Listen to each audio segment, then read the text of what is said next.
bear with me. I did say that the poems I think in this month are a little bit longer in duration, many of them. I used to keep my poems, the anachronisms, to what I could write on a page, on a real page. And I have clearly broken that rule, just like I've broken just about every rule that I had originally. But anyway,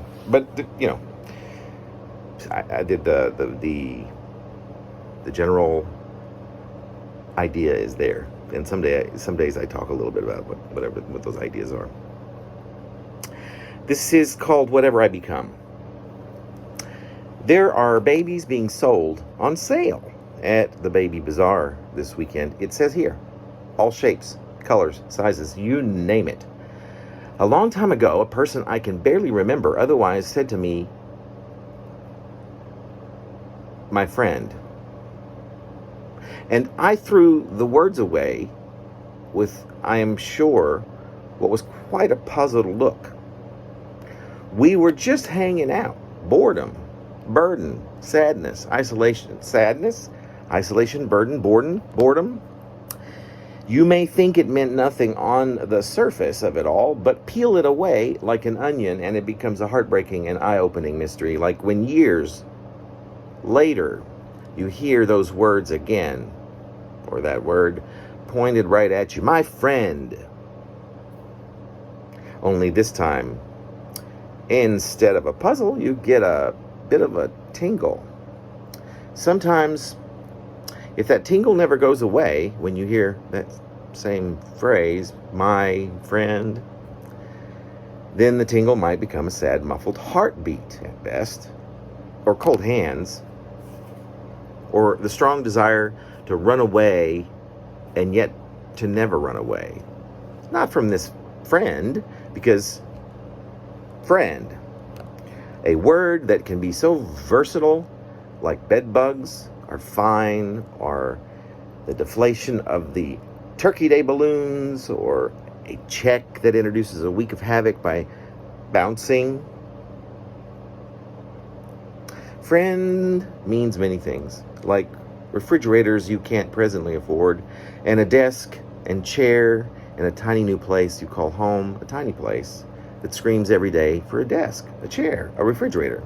It can't take much, this small room, and is much improved by friend, or an even more complicated word, friends. The box you live in then suddenly becomes friend too, living, breathing in the many sense of this, your box, like the receptacle full of the trash, yours and yours alone, that gets collected in the gold-colored rectangular receptacle that you found the day you moved in on the sidewalk between here, home, and the shelter, which was home. I suppose it turns out that home and friend are both quite complicated words that might be defined in many different ways, like most words. This, the quite unintended, or it was never given the forethought to be included in any plan of mine, place in which I now call home, is growing on me.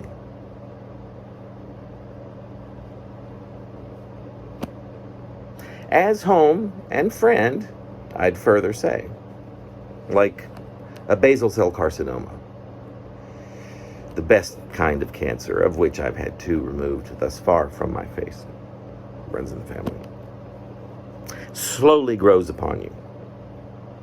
Right here, between this wart and this mole, it's not really a wart, it's a skin flap, a thing like cancer that might remind us of certain folks who came before us in our own family tree, a branch or 2 atop your name,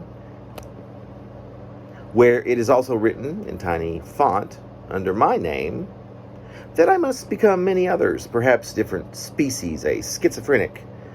I'm already a Gemini, so there is a precedent enough to consider theses to consider these seemingly strange words,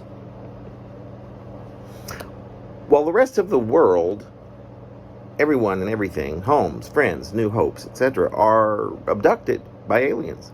The friendly kind, apparently, which makes it, I guess, possible that they will come back someday, perhaps at least to visit.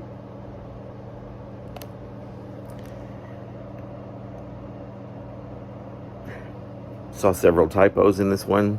I used to be very good at not including any.